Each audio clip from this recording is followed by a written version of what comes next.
Como toda gente, não dispõe senão de 3 meios para avaliar a existência humana: o estudo de si mesmo, o mais difícil e o mais perigoso, mas também o mais fecundo dos métodos: a observação dos homens, que se arranjam frequentemente para ocultar-nos seus segredos, ou por nos fazer crer que os têm; os livros com seus erros peculiares de perspectiva, que surgem entre suas linhas.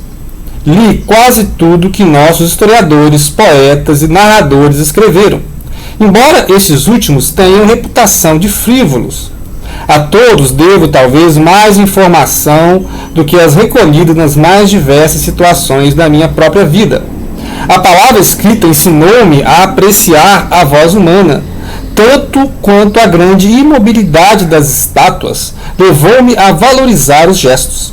Em compensação, e no decorrer dos tempos, a vida me fez compreender os livros. Os poetas transportam-nos ao mundo mais vasto ou mais belo, mais ardente ou mais suave, por isso mesmo diferente do nosso, e na prática quase inabitável. Os filósofos, a fim de estudarem a realidade pura, submetem-na quase às mesmas transformações que o fogo ou o pilão opera nos corpos.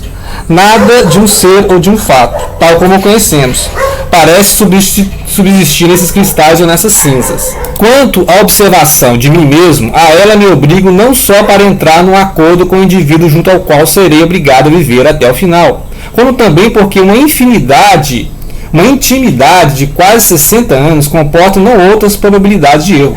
No fundo, meu conhecimento de mim mesmo é obscuro, interior, informulado e secreto como uma cumplicidade. São noções quase tão frias e tão impessoais quanto as teorias que posso elaborar a respeito dos números. Saudações, sejam bem-vindos, né? Vamos falar hoje de 6 autoras, 6 romances nas dicas de leitura. Vamos começar então com a Marguerite Yourcenar. Marguerite Yourcenar, que é belga, né? E ela lançou esse Memórias de Adriano, que foi escrito nos anos 30, 40, 50 e 51, que ela lançou esse livro, que é baseado lá no imperador Publio Aelius Hadrianus, que viveu de 76 a 138, era comum, e foi imperador da dinastia Antoninos, que são 4 imperadores, né? Ali em 117 a 138. Ele é considerado um dos 5 bons imperadores. Então você imagina, né? Como Roma era conhecida por ter imperadores terríveis, né? Os Calígulas, os Neros. Então, quando tinha um bom imperador, então era até considerado os bons imperadores. Inclusive, esses bons imperadores é o seguinte: o Maquiavel, né? Que Maquiavel analisou lá o Império Romano e mostrou o nível de crueldade para se manter o império, né? Então, aqui entre os 5 imperadores bons, né? Coloca-se então o Adriano, né? O Nerva, o Trajano e o Marco Aurélio, né? Então, era Trajano, o Adriano, o Antônio Pio e o Marco Aurélio. Então são os bons. Então são esses os imperadores da era clássica de Roma, né? E aí o Yourcenar, né, que vai buscar essa referência. E aqui o imperador vamos fazer uma carta, fazer uma análise de si mesmo, né? Mais interessante aqui não é um livro historiográfico, né? Tipo assim, não vai contar a história do Império Romano, porque claro que esse é o contexto, né? Você não precisa conhecer a história do Império Romano para entender o livro. Mas aí eu lembro muito daqueles ensaios do Montaigne, do Pascal, né? Que já no século XV, século XVI, né? Século XVII, né? Século XVI, XVII, que é aquela imersão do ser humano dentro de si mesmo, que vai chegar até lá nos livros do Dostoiévski, né? Nos livros da psicanálise, né? E os livros do século XX, que o enredo, que é? O enredo é um mergulho, né, dentro de si mesmo. Então, esse livro da Yourcenar, que é cheio de pontuações filosóficas, né? É claro, você tem que conhecer como é que era a expansão do Império Romano. Outras etnias passaram a participar, né? Então você tinha imperadores que eram espanhóis, né? Então, imperadores que vinham da Arábia, que vinham do norte da África, né? Então, é claro que todos eram transformados em cidadãos romanos, né? Obviamente que você tinha que adotar, tinha que fazer uma carreira em Roma, você tinha que se tornar romano, né? Então, tornar-se um... E outra coisa interessante aqui é a idealização que ele tem da Grécia, né? Lembrar que Roma sucedeu a Grécia, lembrar que tipo, assim, os Estados Unidos sucedeu a Inglaterra, mas interessante, eu vejo na literatura americana todo um idealismo com relação à literatura britânica, né? Então os americanos que assumiram o Império britânico ainda admiram os ingleses, né? E aqui os romanos que sucederam os gregos no poder, só que eles adotam a cultura grega, né? Então, aqui, cumpria-se o casamento de Roma e Atenas. O passado assumiu o aspecto do futuro. A Grécia movimentava-se outra vez como um navio que, a longo tempo imobilizado pela calmaria, sente de novo em suas velas o impulso do vento. Né? Então é interessante, fica aí a dica de leitura, Memória de Drink, inclusive uma dica do nosso amigo poeta Leci Souza. Muito bem, próximo livro, brasileira, Lídia Fagundes Telles, né? As Meninas. A Lídia é conhecida pelo Serão de Pedra, né? Recentemente eu li o Serão de Pedra. Este aqui é 73 e tem alternâncias assim, de narrador, né? Narrador primeira pessoa, terceira pessoa, e concentramos um núcleo de 3 protagonistas, por isso que é As Meninas, né? 73, que é a época da ditadura civil-militar, né? No Brasil, a chamada Revolução de 64, e depois teve o golpe de 68, né? O golpe dentro do golpe, com as 5, etc. E aí esse livro, obviamente, fazendo um recorte de geração, um recorte de sociedade, né? Lembra dos painéis? Então ela vai fazer isso através das meninas, né? Ela não vai fazer aquele painel lá igual o Jorge Amado e depois inserir. Não, aqui ela já vai fazendo o painel a partir das meninas. Então você tem a Lorena, que é a menina rica. Aí você vai ter a Lia, que vai ser, né? O nome dela é Rosa, que é um nome de codinome, assim, né? O pessoal que ia para lutar armado usava nomes diferentes. Então, essa Lia, ela vai ser das ciências sociais e ela vai ser engajada politicamente aqui, né? Então vamos mostrar com os porões da ditadura. E a Ana Clara, ela quer uma vida normal, né? Então, assim, são os níveis, né? Elas coabitam no local ali, que é um pensionato de freiras, né? Então é interessante conhecer a partir das meninas, e cada um tem personalidade, né? Cada um tem uma opção política, e aí ela faz o recorte de geração e de época e de sociedade através de 3 núcleos de narrativos, né? E fora essas alterações de pessoa que vai mudando o narrador, interessantíssimo isso, né? Muito bem, a próxima agora é sobre o signo de Gêmeos, da Rosamond Pilcher.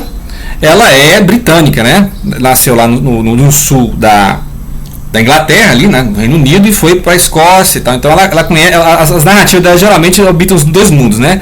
Ela fala muito do sul da Inglaterra e fala muito da Escócia. E vai mostrando as diferenças entre esses mundos, né? Como os ingleses, né? Os britânicos lá do sul vêm os escoceses. Lembrar que tem essa rixa dos ingleses e escoceses há séculos, né?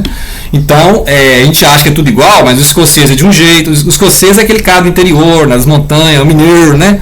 Então, é como se fosse um paulista vendo os mineiros. Então é interessante isso. O olhar aí mostra esse contraste. A gente geralmente já coloca casais que um é inglês, o outro é escocês, entendeu? Para poder mostrar essa. Como ela habita os 2 mundos, né? Ou seja, ela é tanto britânica como escocesa, né? Ela é tanto inglesa como escocesa. Então ela faz esse diálogo dos 2 mundos. Então ela mostra como os escoceses são vistos no sul, né? Como os escoceses veem o pessoal de Londres, né? É como a gente vê o pessoal de São Paulo, né? Então, tipo assim, o pessoal de São Paulo pensa nos mineiros como um monte de caipira, né? Que é caipira de Minas. Então, tem esse negócio interessantíssimo. E aqui, cada narrador, né? Ou seja, cada capítulo é o nome de um personagem, que vai ter o foco, né? Mas são vários personagens, mas a narrativa é em torno de 2 irmãs gêmeas, que são separadas, né? Signo de gêmeo. E são a Flora Waring e a Rose Waring. Elas são separadas, né? E cada um tem um tipo de vida. Então a Flora vai para o interior, ficar com o pai e tal. E a Rose vai ficar com a mãe, que vai casar de novo, etc. E aí tem um contraste, né? Que a Flora é completamente diferente da Rose, né? A Flora é aquela menina mais introspectiva, mais tímida. E a Rose é a menina extravagante, né? A sedutora, inconsequente, né? Então ela vai se... Aí vai chegar um momento aqui que ela vai ter que atuar no papel da irmã. Então ela vai lá para a Escócia, e não vou contar a história, né? Claro. Ela vai lá para a Escócia e vai conhecer o núcleo escocês da narrativa, né? Então você tem Londres, você tem Escócia, então é interessantíssimo isso aí. Fica a dica sobre o signo de Gêmeos. Outra dica da Clarice Lispector, A Hora da Estrela. A Hora da Estrela é a última obra da Clarice, né? E o pessoal coloca como das melhores, não sei se é uma das melhores, não vou colocar aqui uma hierarquia nas obras, né? Eu gosto muito da Maçã no Escuro, né? Então eu acho interessante porque marcou a época, né? E ela virou filme, etc. Então muito comentado. Quando você joga Clarice Lispector, aparece a Hora da Estrela aí. Então ela é como se ela tivesse escrito só a Hora da Estrela. Mas é interessante porque tem um narrador altamente irônico e tem uma personagem, a protagonista, né?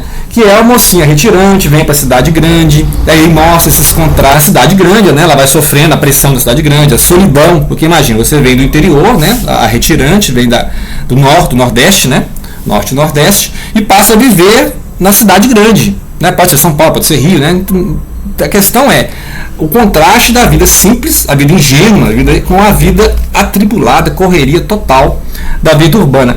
Interessante que eu estava lembrando aqui agora, por exemplo, lá no anterior, né, da Rosamund Pilcher, tem isso também, porque a irmã Flora é a irmã que valoriza o campo, e a irmã Rose é que valoriza a cidade. Então é interessante que esse trabalho também é feito também aqui, né?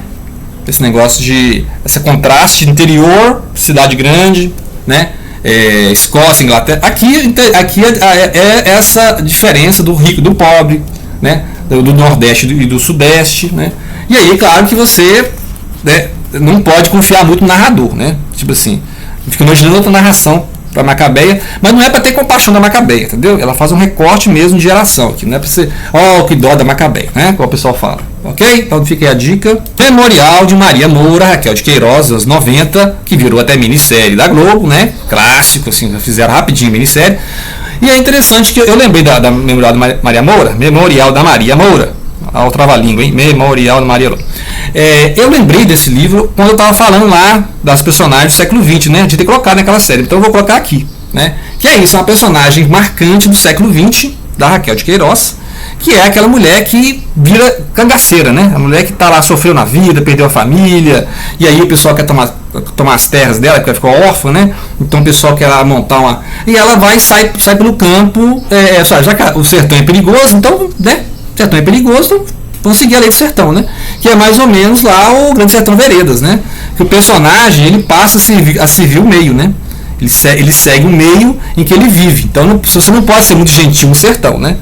Então, não é que a Maria Moura seja a mocinha da história, ao contrário, ela faz coisas bem vilãs aqui, né? Então, assim, não vamos julgar moralmente a Maria Moura, porque ela sofreu a vida toda, né? Nunca foi aceita, não mais porque ela foi órfã, né? Muito cedo. Então, todo mundo quer dominar a mulher, e ela já é um espírito forte, né? A mulher macho mesmo.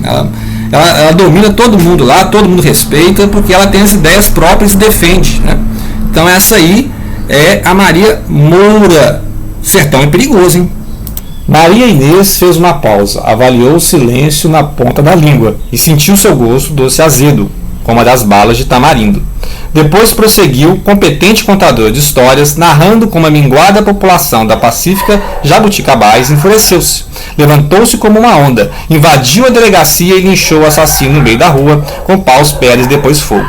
A filha dele, a criança amargurada que herdou aquelas terras, teve que amadurecer antes do tempo, como uma fruta na estufa. Chamava-se Linda Flor, a pequena e brava Linda Flor, que nas redondezas era evocada como um mito. Alguns diziam que era loira como um anjo, outros garantiam que tinha cabelos de fogo e pele muito branca.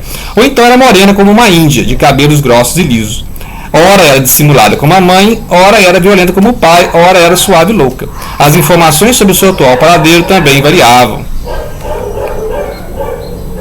Sinfonia em Branco, Adriana Lisboa, que é do Rio de Janeiro, né? Ela lançou em 2001, tem edição de 2013, né? Do Sinfonia em Branco, que é um romance, mas uma prosa poética também, né? Então você tem uma narração em terceira pessoa e são concentradas em duas irmãs, né? Assim, que veio da fazenda, né? Que é a Clarice e a Maria Inês. E interessante que, além do enredo, né? Não vou contar o enredo, mas interessante a prosa mesmo, né? Quando ela narra a história, que é aquela prosa bem intimista, né? A prosa, que podemos dizer, bem feminina, que se compara muito a Lídia Fagundes Telles, né? Ou seja, muitas vezes esses romances femininos, né? Ou seja, escritos por autoras, não tem aquela ênfase no enredo, igual você pega alguns autores que tem toda aquela mirabolância de enredo, né? Aqueles plot twist da história, né? Não, a preocupação dela é apresentar os personagens de forma lírica, poética, né? Mesmo nos momentos mais traumáticos. E é um estilo bem elegante, né? Aqui já diz, é um estilo elegante, né? O próprio Agualuz está elogiando. O Agualuz também é outra prosa poética, né?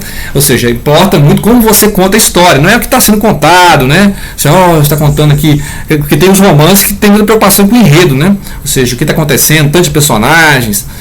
Apesar que tem romances que tem as duas coisas, né? Por exemplo, o 100 Anos de Solidão tem a questão poética e tem a questão dos personagens, tem o enredo. Então você tem que concentrar nas duas coisas. Você tem que acompanhar a vida dos personagens e ao mesmo tempo sentir a narrativa. Aqui muitas vezes eu gosto mais da narrativa, né? Senão que os personagens não sejam interessantes, né? Então isso é questão de leitura mesmo, né? Isso aí ficaram as dicas, 6 romances de 6 autoras e compartilhe.